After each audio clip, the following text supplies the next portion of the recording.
And we are live here on the Check Swing podcast with myself and my big homie right here, Skates 27. There he is right there. Of course, I had to bring him in so y'all can see him. Skates 27, of course, that's not his real name, but that's the name that he wants y'all to figure out who he's talking about he is today. I personally, I don't have a clue, to be honest with you. I have no clue. But either way, that's who he is. But we're here in the Check Swing podcast. We talk a lot of baseball. We talk sports, but we talk a lot of baseball because we are baseball coaches, and we give you a little bit of perspective from a different perspective. All right. So like I always like to start off every show that I do here on New Twist Radio. I like to ask my people how they've been. Miguel, excuse me, Skates 27.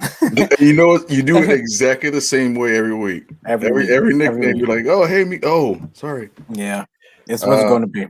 But how you been, man? I've been pretty good. Been looking for new means of employment. So have a couple hits. I got a couple interviews next couple of weeks. So okay, got some good prospects out there. So that's what's up. So look, if you're hiring and Miguel, excuse me, Skates 27 fits your skill set, go ahead and holler at him. All right. Lord. Of course. Either way, if you want to get in touch with us or if you want to get in touch with, some of the things, talk about some of the things that we're saying here. Of course, you can hit us up on our text line at 215-486-0335. I'll say it one more time for those that don't listen too fast. That's 215 right there at the bottom of your screen, 486-0335. And that gets you into, all of our contests and stuff like that as well. But without further ado, so with the next 30 minutes or so, here on the Check Swing podcast, we're going to talk a little bit of sports. And we posed a question a few weeks back, right? We said, whose career would you have liked to have seen throughout, throughout the career? Whose career would you have liked to see injury free? And I think we have quite a few people that we would mention. And I'm pretty sure you and I probably have at least one of the same people on our list. But I'm going to let you give a person right now, and let's talk about that. Who's your first person on your list? It was tough because I had three specifically. Okay. I think one of the first people, and I'm gonna see if this will work like I would like to. Is a gentleman named J.R. Richard. So I bring up this stat line right here because this is from 1980. Of course, is before, it's kind of during our time. I was born in 79, so that kind of tells my age a little bit. So you see the uniform there. He was on the Houston Astros. So if you need another reason to hate the Houston Astros ball club, a story about this guy. He was 6'9", 250 pounds. And this was his last real start in 1980. He started the All-Star game that year. Arguably, he has like the fourth best strikeout ratio on the club, even to this day. He prior to this season, he had two straight seasons where he had 300 strikeouts. Allegedly, he threw 105 miles an hour at times, and he was on his way to being the best pitcher in baseball even in 1980. And I signify 1980 because that was the year we won our first World Series, right? Yes. So, and we as in Phillies, you're talking about. Sorry, yeah. Yes, and he struck out Roger Jackson, but I don't care. He's still better than Barry Bonds. I had to throw that in there. I'm sorry. So after this start, he started complaining to his medical staff.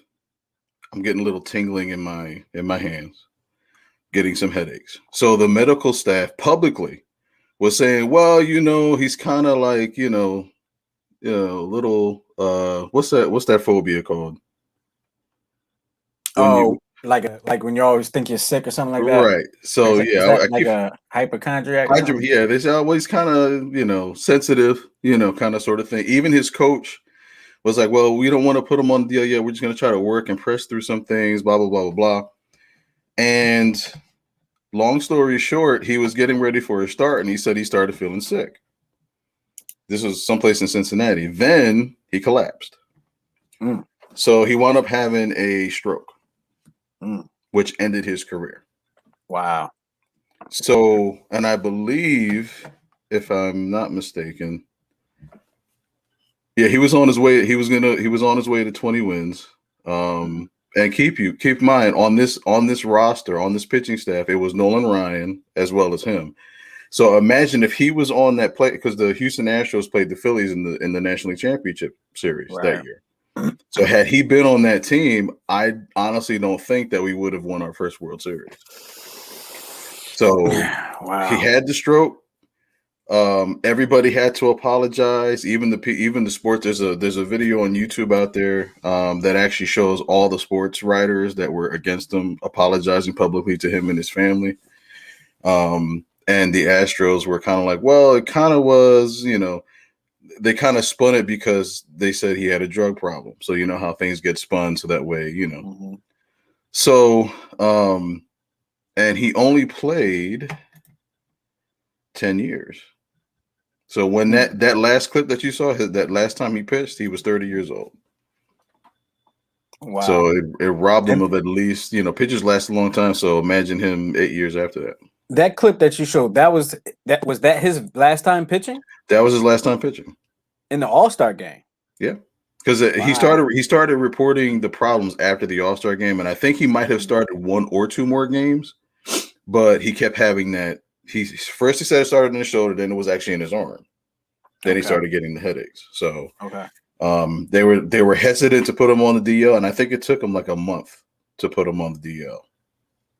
So not to politicize it, but we've come to find out later on in life, because that was in 1980, that the medical profession tended to treat minorities different than the majority. So they thought they would perform studies, and they felt as though in their studies they found that blacks in particular did better with pain, or something along those lines, something crazy, where it was like, if they're saying they're hurting, they're all right, they can deal with pain better, something crazy like that. But that's where that story took me kind of to that place where, well, he's all right, he'll be fine. And I think the trainer had like a cowboy hat and he was chewing straw and stuff. It was wow. I was like, wow. But yeah, and Astros. Right, there you go. So, for those of you that hate the Astros already, here's, if you need some historical reference, you can hate them even further back than today. Absolutely.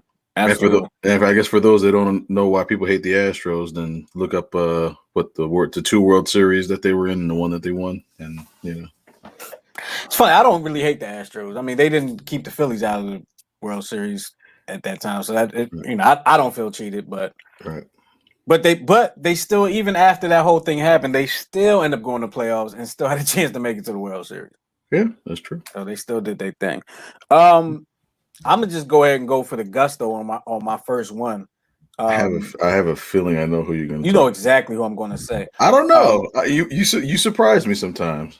Well, I'm going with Bo Jackson. I knew it. Yeah, Bo Jackson. Well, I mean, we could talk about it. Bo Jackson, as you know, was a football and baseball player. Played for the Kansas City Royals and for the Oakland Raiders. And Bo was a phenomenal athlete. For those that don't know, I mean, everybody knows this, probably checking this out, but Bo Jackson was a phenomenal athlete. Bo was a guy that, he defied common thought of what can really happen. He one time walked up a wall in the middle of a baseball game. Okay, like he made the play, caught the ball, ran to the wall, ran up the wall, and then ran back down the wall. Okay, so here's Bo right there. Look at that arm right there. Look at the arm he got right there. He threw that from the outfield and to get the guy out. Right here. Is this the play? It's not the. I know exactly the one you're talking about, but it's still. Look at that. Look at that. An amazing athlete, and he also played in the NFL. Had his career not been cut short in the NFL, who knows what he would have accomplished, because he was just one of those unstoppable forces when it came to, this is the one who just throw out Harold Reynolds. Oh my God. Oh my goodness. And Harold Reynolds could fly. Yep. Bam. Did he tag him? Yeah, he took him. That's Bob Boone. He was like 43 there. I don't like this highlight because the bat's already broken, so it's kind of like, you know what I mean? It's when he breaks the bat over his head. It's already broken. He already cheated. It's like Hulk Hogan with the ripped shirts. They're already partially ripped. I don't care what they say. But with all that being said, we know Bo was an amazing athlete. He's strong, one of the strongest arms in baseball, one of the most powerful people in sports, in most recent sports history. I don't know what Bo couldn't do. I mean, he was a halfback for the Raiders. And then, of course, his career came tragically short. Is tragic the best word to use? Yeah, it was cut short tragic. Here's the play you're talking about. There it is, where he walks up the wall and then comes back down. So, and it got, that was in the 80s too, right? Yeah, it's like 89, 90. That was late 80s, early 90s. Yeah. You just didn't see people do stuff like that, and you still don't. Right. You still don't. I mean, last night at the Phillies game, a guy caught the ball, ran into the wall, and dropped it. Okay. So, Bo Jackson, an amazing athlete. I wish I could have seen what he would have been. I wish we all could have seen what he would have been without the injury that plagued him. So yeah, that's one of my main ones right there. I got a couple more, but I'm gonna let you go to another one. See, because you're good. You dig deeper. You dig deeper. I dug into my memory. You were like, nah, let me bring out this dude from 1980. But you've told me about him before. Right. And there's a 30 for 30 on it. It's like it's really good, but really sad too. But and side note on Bo Jackson, he only played 8 years in major leagues. In the major leagues, he played 8 years. After he got hurt. Of course, he wasn't playing for Kansas City, but he went to Chicago, played for the White Sox. Yep. And we almost got to see Bo Jackson play against Phillies in the World Series. Yep. And I really wanted that to happen. I really did too. I was a fan. I like just across the board, just to just the pure athleticism that he had, even as a baseball player. After he got the hip replacement, he was still great to watch. Absolutely. So my next one was actually a player that is a legend. Probably one of the most prolific hitters ever. And he had a long career, but if you could imagine somebody who was already great could have even been better had it not been for the injuries. That's what I kind of thought. I was like, well, he was. I was looking at his stats. I'm like, these are great stats. But had he not had the career-long injuries, rumored and true, he could have possibly been the greatest home run hitter ever. So you want to take a stab at who I'm thinking of? What era are you talking about? East Coast. No, what era? What time period? 50s and 60s. Oh shoot. Yeah, but this is one that you would like if you heard the name. It's like, oh, him. You know what I mean? 50s and 60s, a home run hitter, a legend, but he always was plagued by injury. Yes. A matter of fact, he never played. Let me check my statistician here.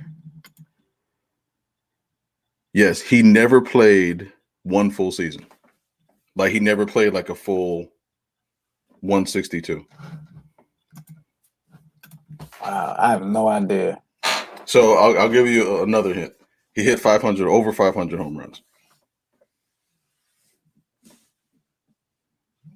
He hit over 500. I mean, well, you got. I mean, if I start now, I'm trying to like. Yeah, I'm trying. I'm like, well, you got Hank Aaron, right?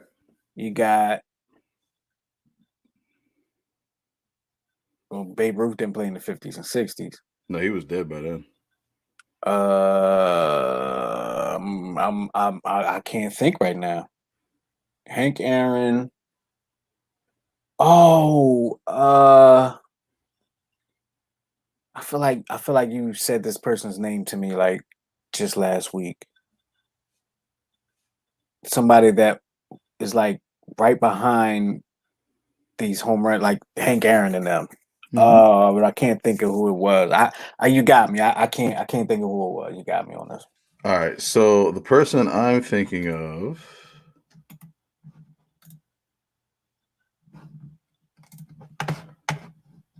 Come on now, who is it? Now you got me waiting.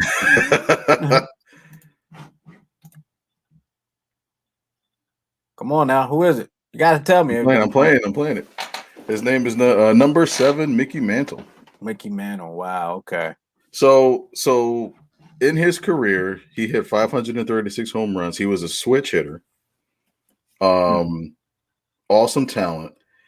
But he never played a full season in the big leagues because he was constantly injured. And as a matter of fact, there's stories that I think in one of the World Series, like early on in his career, he was going after a fly ball and DiMaggio was in center field and DiMaggio called him off and he stopped and tripped over a sprinkler on the field and his knee exploded. Wow. So allegedly he actually played with a torn ACL for his entire life. And if you ever watch highlights of him here, you notice that when he rounds the bases, when he's running, he has a noticeable limp. Yeah. That was like his trademark. But just to read I never knew that was why. I just thought he just had terrible form running. I never knew that.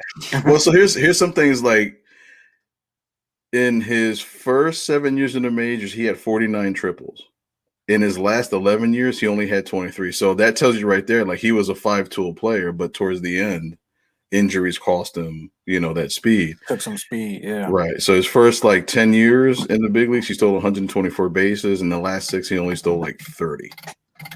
And so there's a running list. I think it was in the New York Post 10 years ago. So he had osteomyelitis in his left ankle in 47. He had cartilage in his knee repaired in 51. He re-injured that right knee, needing another operation in 52. He pulled his right thigh muscle.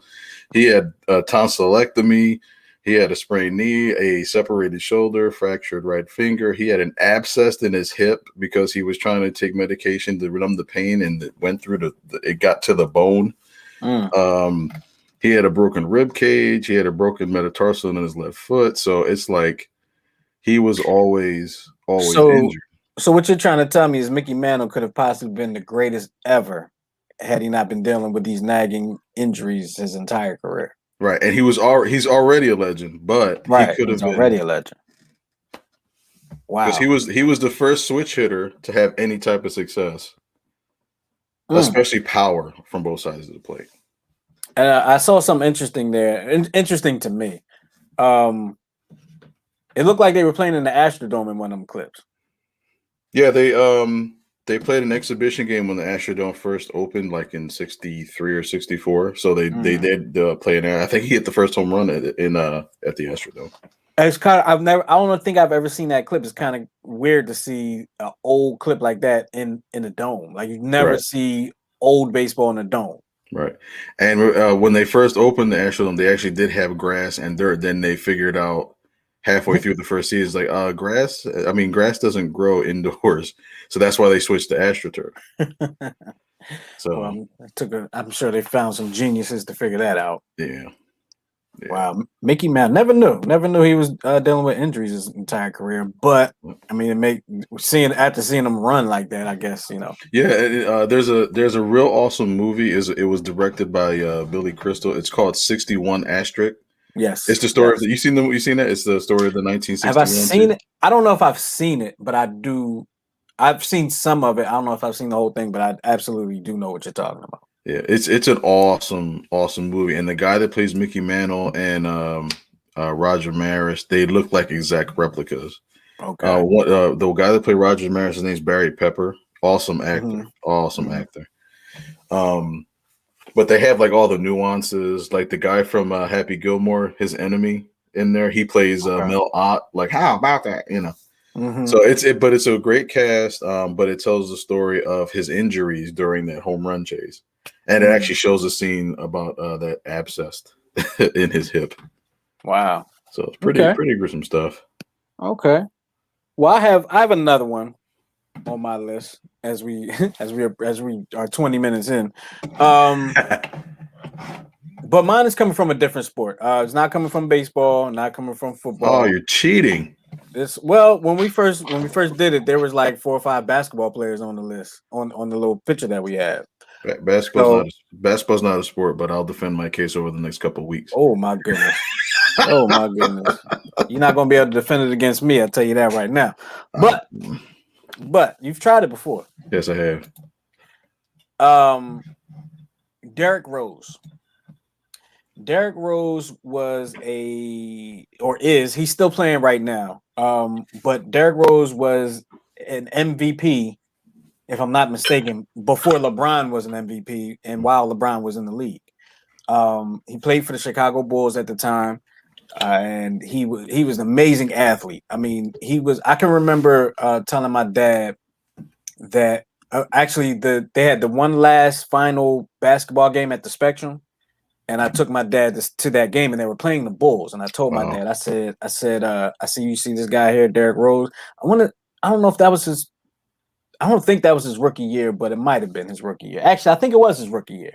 Mm-hmm. I told my dad, I said that kid that dude right there is special. I said he's going to tear the league up. And I believe he won the rookie of the year that year, and he ended up going on to win MVP later on. But he was just one of those guys that was just unstoppable. He was a point guard. He kind of was a Russell Westbrook type before Russell Westbrook, became what he has become. But he was unstoppable. I mean, even like guys like LeBron couldn't really handle him. I mean, he was quick, he was fast, he could shoot, he could dunk, he could drive, he could pass, he could do it. In baseball, he would be called a 5'2" athlete. Yes. That's where he could do it all, and it wasn't in a very large frame. He wasn't like a 6'6" guy, 6'7" guy. He's like 6'1", maybe 6'2", 6'3" at the most. Point guard. So, and that's coming after the Michael Jordan era. Of course, it was a good time after Michael Jordan era. But anytime you put on that Bulls uniform, there's going to be pressure for you to show up and show improve, because Chicago had probably the most recent success of any basketball team. So Derrick Rose is the guy that's on my list, and so there you have it. Yeah, basketball's a hard sport for me because I'm an '80s baby. So the first team I rooted outside of the Sixers was the Bad Boys, and Bill Laimbeer, Isaiah Thomas, and I was like. And not for nothing, if you look back at that time, they really made Michael Jordan because they kicked his behind every what was it, like 3 years in a row he couldn't beat them, and it was 2 years, I believe, that they were really close, and it was like really close to going to the championship. I believe it was 2 or 3 years. Right. I know it was like 2 years in a row for sure, to where Mike couldn't get past him, and then like the third year he was able to get past him. And then they walked off the court and didn't shake their hands. That was beautiful. I can remember watching that game too. I remember that. That was awesome. I think that's the hard. Like, I'm used to that basketball. Like right now. So I want you to do a study for me, right? I want you to like wave your hand towards the camera, like towards me, right? All right. If I'm a defender, I go back like this. That's a foul. That's a technical foul. You know it, and that's why I can watch basketball. Yeah, I mean they've changed. Yeah, they made it too soft. Yeah, and I get it. Like, it's like with the offense. It's like what they, like what they're doing with baseball and the analytics and the shifts and stuff like that. It's like it's too much. Like it's too much geared towards the offense, and it just takes away.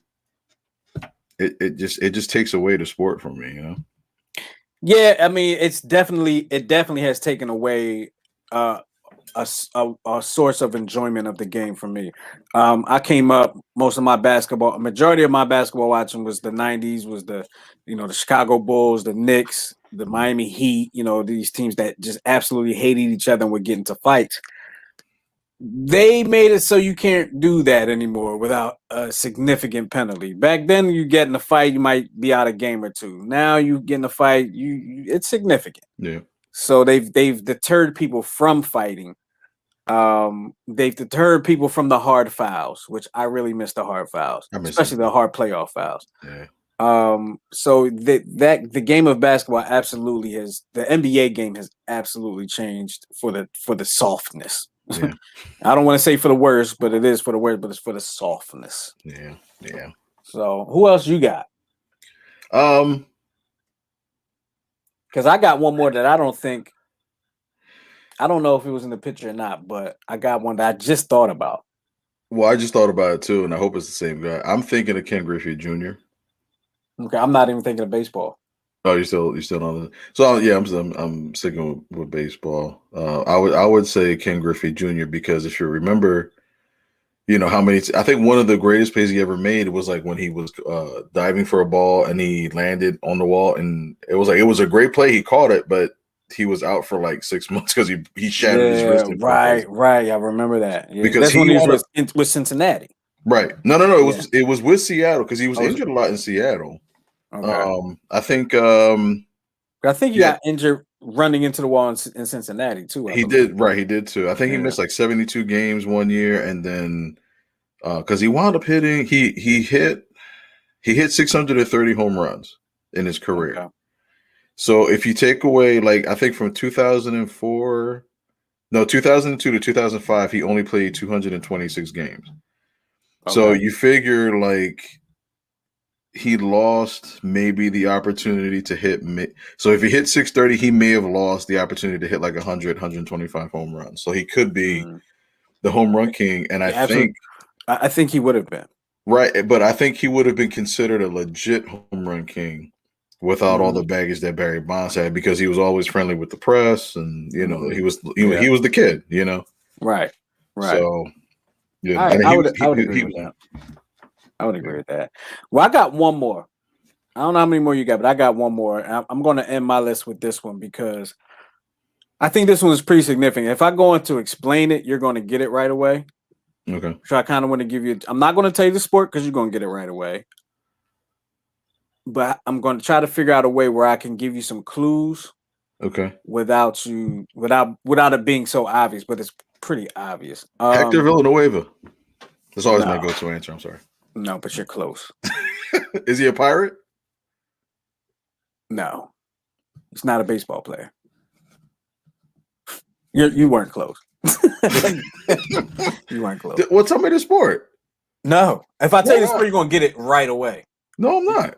When I tell you who it is, Baseball, maybe football, or am I like top two and hockey's like a close third? I guarantee you, if I told you the sport, you're Try gonna get it me. right. Test me.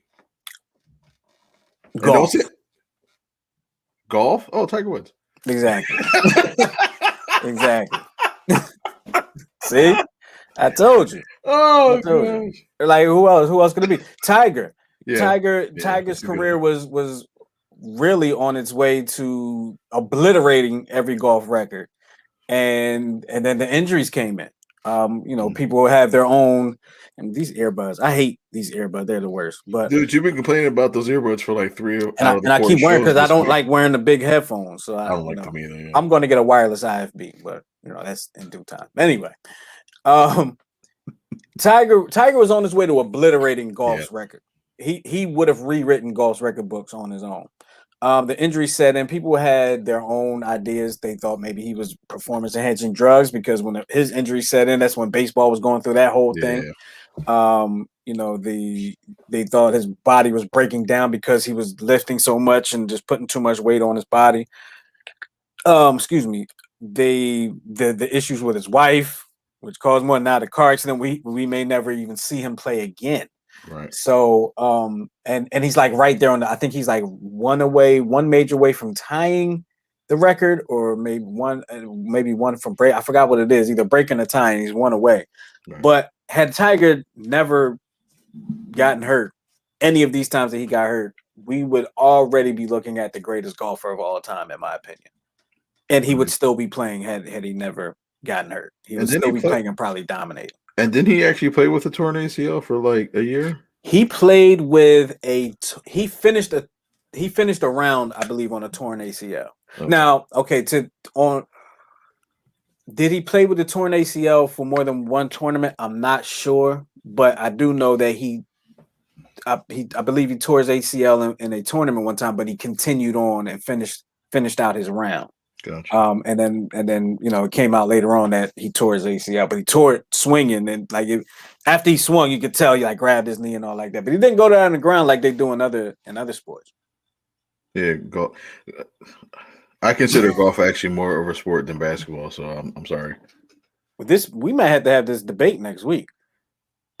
But I mean, you already kind of proved my point. I mean, between the '80s basketball and the basketball today, it's just so is it basketball today you don't consider a sport, or basketball in general? Oh, so no, it's just basketball today. So basketball, the NBA, you're saying the NBA today? Yeah, NBA today is not. It makes basketball not a sport. It makes it a. But see, you're coming from a rough and tumble perspective. You are coming from a rough, but that doesn't make it not a sport because they're not fighting anymore. It's not even the fight. It's they're not knocking each other out. It's not, I tried to watch a Lakers game last year, and I just, you know how like when you used to follow a sport, and then it's like wrestling, right? Trying to watch like WWE wrestling, right? Mm-hmm. There's too much talking, and it's like it doesn't look real anymore. You can almost tell like what's going to happen, but with basketball, it just seems like I can't tell what a foul is. Like in when I was watching growing up, you knew what a foul was. You saw the slap in the face, you saw like hand to hand, and sometimes those weren't called. Exactly, but that's what I'm saying. Like, but sometimes that's not called today. There was a game just last week where Joel Embiid got slapped on the wrist, and I mean he falls over all that. I think they told him to fall, but he didn't get the call for it. You know what I mean? But I mean those things happen. Here's the thing, and I get where you're coming from because I like the NBA better when it was a little more rough. And I hate to say this because I'm going to sound like such a company man, and I'm so far from that. They have to protect their product. I know, right? They have to protect their product. Think about this: the NBA. I'm trying to think. So football, their product is rough, right? So let's take football out of this equation. Let's go with the NBA, the MLB, and the NHL. Okay. Which of these three do you feel? I know my answer is which of these three do you feel promotes their game the best by promoting the athlete? Oh, definitely basketball. Because like baseball has Mike Trout, who's probably the best player today, and there's nothing on him. And it's kind of by choice because he's not that type of player. Mm-hmm. But it's not even that. Like even if he was the type, it's baseball in general. I think since the steroid situation, the steroid era, I think they are very hesitant to promote their individual play. Because you remember in the 80s, in the 90s, if it was a commercial for a baseball game coming on like ESPN, something, they were talking about Albert Bell, Roberto Alomar, you know what I mean? Jeff Conine, maybe not Jeff Conine, but you know what I'm saying. You know what I'm saying? They were promoting. Now, if you hear about a game, they're advertising the game. They say the team, but they don't talk about Josh Hamilton, which I don't even know if they would say him anymore. Mike Trout, Bryce Hart. You don't really. They don't do a good job of promoting their brand, right? Which and hockey doesn't either because I couldn't tell you 10 hockey players outside of Philadelphia. I couldn't tell you 10 hockey players on the Flyers. Right. I probably couldn't tell you 5. Right. But in that sport they allow them to fight. They don't have to protect their product. Right. Because their product is the game, not the athlete. Right. Basketball's product is the athlete, not the game. Right. Unfortunately. And I think that's what kind of leaves a bad taste in my mouth. We were talking about, analytics and how the game is, they're trying to find like new ways to make the game more gimmicky, make it, kind of flow better. But it's like, for those out there that play chess, it's like, do you need to have like a shot clock in chess? Do you need to have a move clock? Like, you know what I mean? Right, which brings me to this. Yesterday we just had another no-hitter in Major League Baseball, another early season no-hitter, right? Season's been going on about a month now. Yeah. Was it 2 months? What are we? 2 months? About a month. No, we're about a month and a half in, right? Yeah.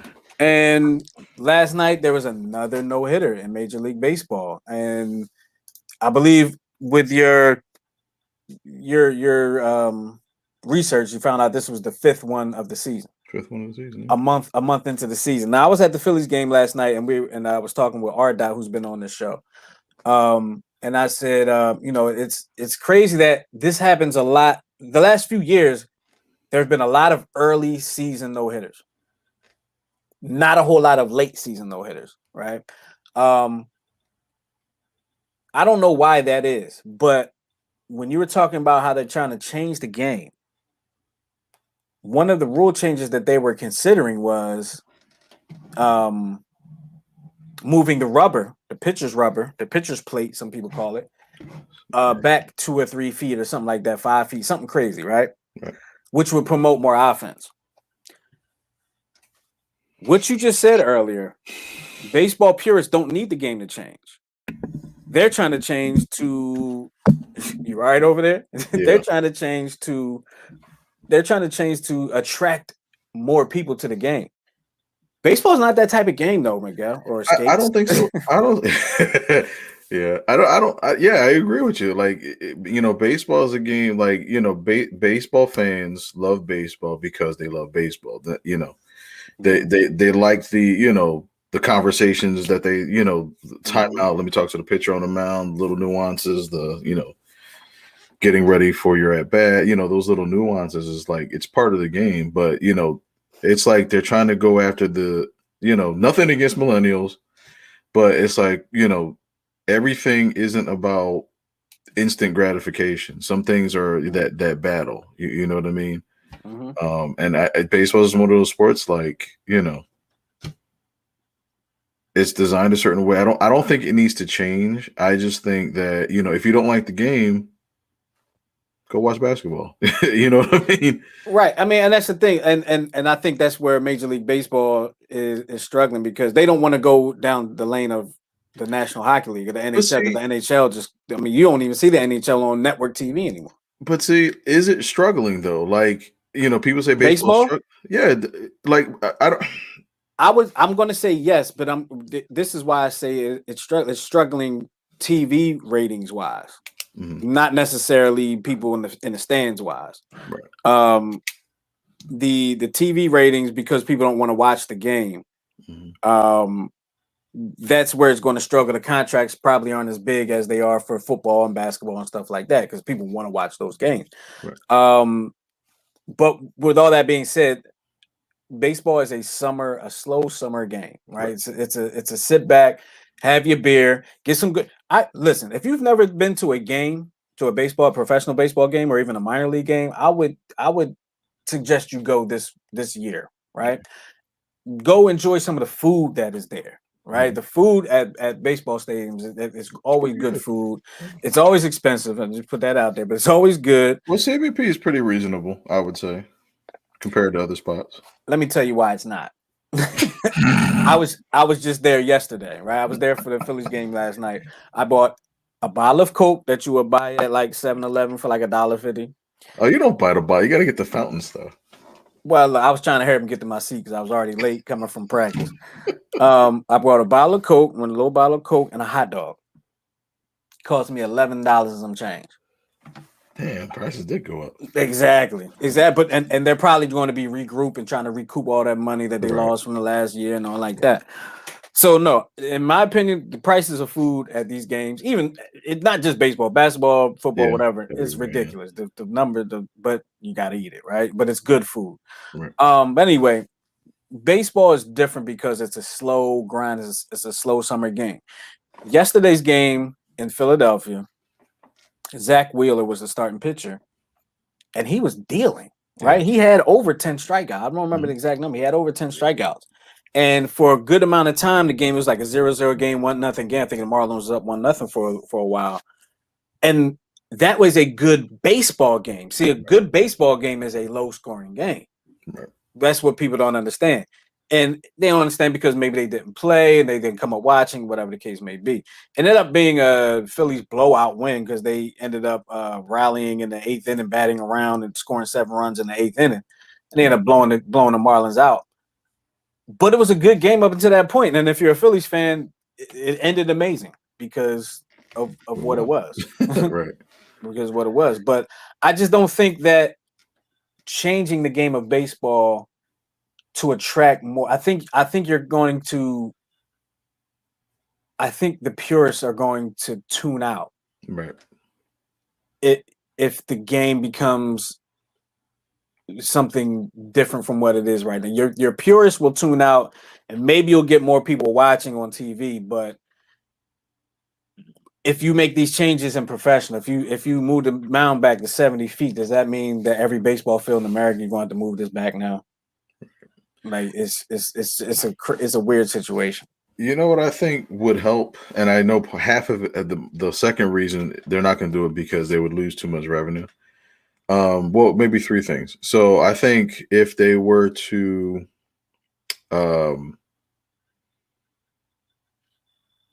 if they were to call more strikes, have the umpires widen their strike zone, call more strikes, so the game will be fast. In my opinion, because I think I was looking at this a while ago. Like the average game in like 1985 was like 2 hours and like 50 minutes, and I think in 2000 like 19, the average game was like 3 hours and and change. Mm-hmm. So when I think about the time, I'm like, all right, well then call more strikes. It's like the strike zones are not real consistent. But no, you know what I mean? I think if you call more strikes, the other thing is I think because of how long the season is, if you shorten the season, and that's why I said like that's probably not going to happen because you're going to lose a lot of revenue. You're going to lose a lot of gate. But I'm thinking if you shorten the season, maybe to like back down to either 154 or even like 148 games, mm-hmm. and then use I guess the weeks ahead that you would have left over, and add more playoffs or add more teams to the playoffs. You know what I mean? Yeah. Because like NCAA basketball did that, they went from the field of 64 to 68. That didn't seem to hurt them a bit, right? No, it made it better. Right. Because I heard this argument before, like some even say, well, just have everybody make the playoffs. Now I don't know. I don't know if everybody should make the playoffs. I don't know about that. I mean, but what about half? Like, what if half of your league makes the playoffs? Well, I think what they're doing now in baseball, I think with the play and wild off. Yeah, I think that has better made some things better. Mm-hmm. Here's something crazy that I just thought of, and I don't think you're going to like it because I know you're a purist. But what if you shorten the game to 6? No. Hold on. Hear me out. Hold on. You're already doing it with the double headers. Hold on. What if you shorten the game to 6 innings or maybe even 7? But you, instead of 3 outs, you got to get like 5 or 6. No, absolutely not. Why not? I mean, because you're a purist, I know, but I do like the runner at second in extra innings. I do like that. I don't. I do, but I don't. Like I do, but I don't. It's almost like it feels too much like kicking a field goal in overtime. You like the sudden death of you missed the sudden death of the NFL overtime?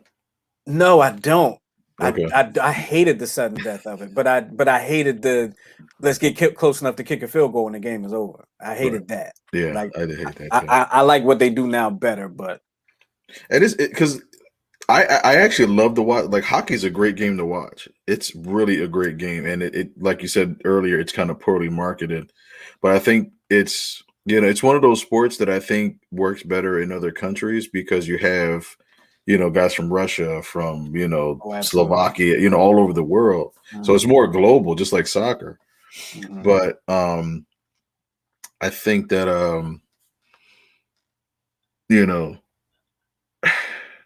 there's only so much tinkering that you can do with baseball. And I think there's some things that I do like. I don't like your idea. I think it's absolutely terrible. But you know why? You know what gave me that idea though? The Phillies World Series when they had to play that half a game the next day. That was exciting stuff. And maybe it's more exciting because I was a Phillies fan and we were about to win the World Series, but that was exciting stuff. That was kind of a blunder too. They shouldn't have played that game that day.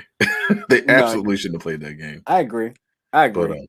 but yeah, it did create a lot of suspense. I will agree. Well, so what if we did something like compared to like hockey, where in the regular season you have less players on the ice. They do 3-on-3 for 5 minutes, and then they do a shootout.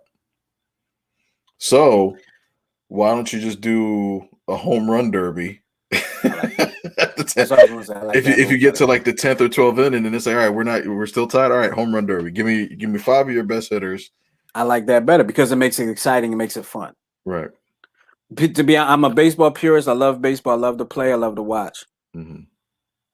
It's not fun to watch, but Yeah, that would add a fun aspect to it. but here's the thing. I think the player's approach at the plate is definitely not what it used to be. So like, you and I both coach teams, and I think you've kind of seen like how I like my hitters to kind of be patient, at least the first at bat, like take a strike, let's see what the pitcher has, let's see his off speed pitch and stuff like that. But a lot of times I see other coaches and it's like, all right, we're ripping on the first pitch. It's like, a lot of times then we go through like 5 pitch innings, and you're not working. It's like they're trying to take the work out of it. So even if you look at analytics as a whole, I'm not going to say that I'm against analytics. I believe that the data is important in spots, but you can't be beholden to it where it dictates where, all right, I think percentage wise, I can go take a piss right now and come back for my at bat. Like it should not dictate your breathing mechanism. It shouldn't be that deep. Right. But I believe like analytics took away the nuances of the sport. It took away the bunt. It took away the steal. It took away the hit and run, because analytics kind of it wants to reduce the opportunities to get outs, but not realizing that sometimes there are good outs and bad outs. A good out is when you hit a ground ball and you move the runner into scoring position. That's what's called a good out. Mm-hmm. But analytics is like, no, an out is bad, period. So we either want to walk, we want a hit, or we want a home run. Nothing else in between. That's Right. what it seems like to me. Right. And that's Right. what's making baseball less of a sport. And even in these swings, like, I think I do think that the most important analytical bit of data is the exit velo. Okay. And I say that You because, love exit velo. well, because it's like the difference between an aluminum bat and a wooden bat. Like a wooden bat, I don't know if I should use this analogy, but an aluminum bat is. You remember? You know the analogy I was going to use? No, I don't. I don't. I don't know. I don't know. I don't I'm a know. little nervous. To be Well, honest with you. are Well, we under? what do you think about that? I'm gonna read some of the comments we got from Facebook here because they Yes. for whatever reason they didn't come up on the thing. But Ryan says I would love to have seen Jay Williams' career if he stayed away from that Oh, motorcycle. Jay Williams. Yeah. Another Duke career cut short. Yeah. He also said, "Oh man, here's that old man back in my day argument. The game is still the game." I think he's talking about the NBA, the NBA thing. Yeah. James says, "Baseball fans enjoy a pitcher's low-scoring game. General sports fans want to see a high-scoring game. Absolutely, and that's what we're saying. That the purists don't want to see anything change. Right? They don't feel that there's a need for a change." People that don't like watching baseball would probably watch it more if there was more scoring in the game. Right. But even as a purist, like it's still hard to watch a game for me. You know what I mean? Like even today, like it's still hard to watch.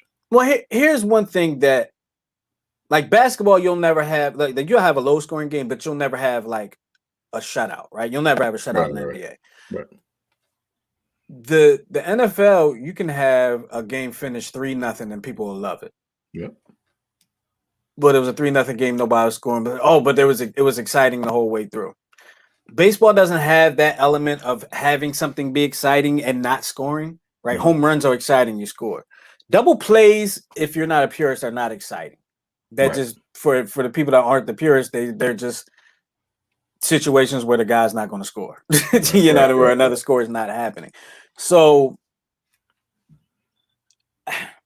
I don't want to see any changes in baseball. I don't know. But however, if there is a change to be made, I would love to see extra innings come down to a home run derby?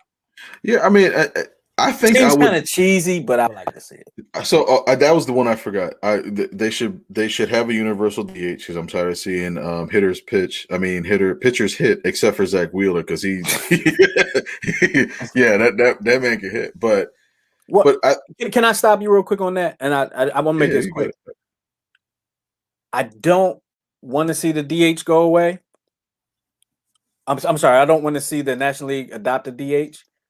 Just have your pitchers do some BP.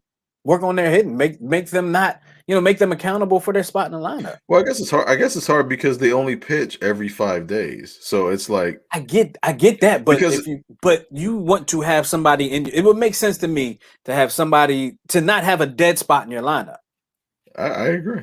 But I think that's the reason why you have to go with the DH, so that way to kind of, appease the offensive side of the game. You need to get rid of that. You need to get rid of that dead spot in the lineup. I mean, because at the end of the day, your 9 hitter is going to be your worst hitter regardless. But at least your 9 hitter in the American League is still batting above 200 or at least above 250. Yeah. So yeah. Oh, and Fahim said, "What up?" on Facebook. What up, Fahim? So, I mean, that's those are just a few things that have some things that happen. Before we get out of here, I do want to mention one thing. So we're talking about basketball's product is the athletes, where baseball's product is the game. Mm-hmm. And one example of that happened the other day to me, where the guy from the Mets, forgot his name, he took the 94 mile an hour fastball to the middle of his face. Yeah. Oh, I gotta find that one. Purists will never want there to be a mask on the helmet, right? Purists don't even like the little jaw protector on the helmet. Absolutely not. It's not Little League. But if you want to protect your product, if you want to protect the players, it would make sense to have something protect the face. You know who I would? It's not Little League. I get it, but catchers have their faces protected. You know who I would protect over anybody else besides the catcher? The pitcher. Because I mean that's the scary thing about that exit velo right now, because I think in spring training, I think it was Giancarlo Stanton, he hit a ball, I believe 119 miles per hour off the bat, and it was a fly ball to center field, and I think it was against the Phillies. I think it was Kingery that caught it, and when he caught it and went back. That's how hard he hit this thing. Yeah, so we're talking about Kingery though. Yeah. Bad example. But I'm just thinking 119 miles an hour off the bat, 60 feet, 6 inches. I'd want to do more to protect the pitcher than, because I mean, I'm not saying that, like, you see hitters get hit in the face a lot and they're still alive. You know what I mean? Mm-hmm. Because there's only one player that has ever died with a hit ball, and that was back in 1900. Was probably like went off the head. Yeah, and he was like 1919. It was probably filled with like whiskey and like pebbles and stuff. But I think they're protected enough because of that extra flap. I think they're protected enough. But I think I'm more concerned about the pitchers. I disagree. In the face. I disagree. I don't think they're protected enough, just because pitchers will throw high and tight for strategy, right? But you need to be able to get out the way of certain things. At 94 miles an hour, a pitch that when he let it go, honestly, to me, when he let it go, it looked like it was on a trajectory to where it was supposed to go, and it just kind of looked like it tailed off. He didn't have enough time to get out the way. 94 miles an hour, you can barely see it.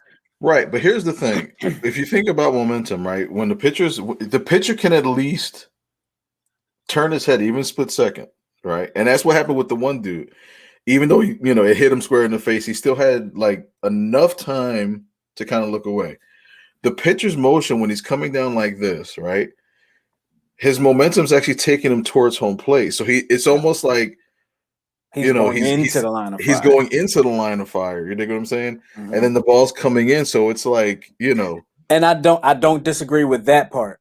Mm-hmm. I do believe pitchers need to be protected too. No more apparent example of that. Then a few years back, Little League World Series, a kid was pitching, the ball comes right back at him. Luckily for him, it hit him in the brim of his hat and went away. But had it been a nano inch lower, it goes and it hits him in the face. Right. And they're close. I mean, of course, it's little kids, but pitchers need to be protected. But I don't feel like a pitcher would. I don't feel like most pitchers would want to see or want to have any extra equipment on them. Yeah, and right. And I if I were to be a pitcher, I wouldn't want any extra equipment on either. So I mean, I guess that's why I'm thinking the pitchers are to protect, because now they have the concussion-proof helmets now and that extra flap. Well, Fahim says no mask needed for hitters. You should be able to get out of the way. I agree about protecting the pitchers, but hitters, no. Just go back to hats, regular hats. I mean, I agree. I agree with him to a point that they should be able to get out of the way, but there's always those moments when you can't. Yeah. There's always those moments when you can't, and then you got your nose all big with styrofoam and tissue stuffed up it, and you got black eyes and like the dude from the Mets. Too bad Will's not here today, so we can talk about the Mets. But yeah, he did send his regards. So part of the reason he's definitely going to be on next week. They just closed on a house yesterday. Awesome. He said we're getting electric and internet tomorrow, and he'll be on the show next week. So for those that don't know who Will is, he's the middle guy in our triumvirate folder. He's the middle guy right there. There you go. Yeah. He represents everything New York. An unfortunate and I'm sorry, I don't mean to cut you off, Miguel, but he's also from the DMV. Well, he also lives in the DMV. So we do have some viewers down in the DMV. So yeah. Cool. He can excuse me. He can represent. I sneezed right into the mic, didn't I? I heard all the spit. I heard all the spitacles. Sorry. No COVID coming out over here, buddy. Ooh. I'm fully vaccinated. But I think it's time for us to get up out of here, man. This has been another episode of Check Swing Podcast. But before we do, Miguel, do you have any Skates 27? Do you have any last words? So you want to take a shot at who Skates 27? Give me three clues, because I'm gonna have no idea. I have no clue. All right. Former Philly. Mm-hmm. And for, let's see, he played for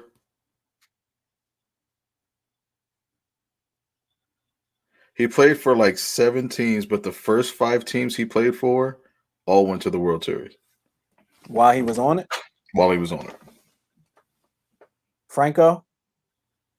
Julio Franco? Yeah. No.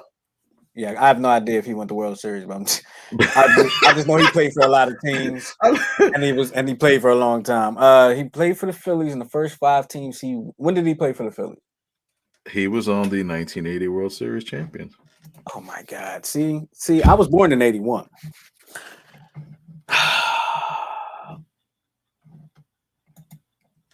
What position did he play? Outfield. Towards the end of the career, he played first base, but he was an outfielder. It's not Von Hayes, is it? Absolutely not. I don't even remember what Von Hayes was a third baseman, wasn't he? No, Von Hayes was a right field. He played outfield, and he wound up playing first base towards the end of his career. Okay. So it was a good guess. But Von Hayes played a lot of his career with the San Diego Padres, and they didn't go to World Series. No, he was a Philly most of his life. He started out with the Indians. He was the 5-for-1 guy. He got traded for like Manny Trio and Julio Franco. Okay. Yeah. John Kruk played for the Padres. And played first base. And he had like 12 numbers, but that's another story. I have no idea. No idea.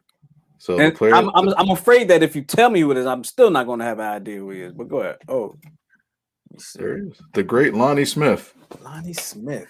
And the reason why he was called Skates, number one, so his first 2 years as a Philly, every time he would round the bases, he would always slip. Oh, really? So they called him Skates. And then, so in the 80s, and I think it was 80 and 86, there was 2 big drug busts in MLB, and he was part of that. So that was another reason why he was called Skates. Well, all right. So Lonnie Smith. Well, at least this time I didn't Google it ahead of time. Well, I didn't know it ahead of time actually, so I couldn't. Right. I guess I couldn't do that. No, sir. So there you have it, man. This has been the Check Swing Podcast. You can check the Catch Swing Podcast every Wednesday night here on New Twist Radio's YouTube channel. Of course, you can catch all of our shows here on YouTube. All the shows from New Twist Radio. It's Friday Vibes Morning Show, 10/7 on Sunday nights, Intelligent Ignorance, Let's Not Argue, a whole bunch of shows that we do here. And this is just one of them. So for Miguel and myself, appreciate y'all for coming and checking us out. And with all that being said, we're going to get up out of here. We'll talk to y'all next week. Deuces. Take care, y'all. Love y'all for loving us. I promise you we do. I promise.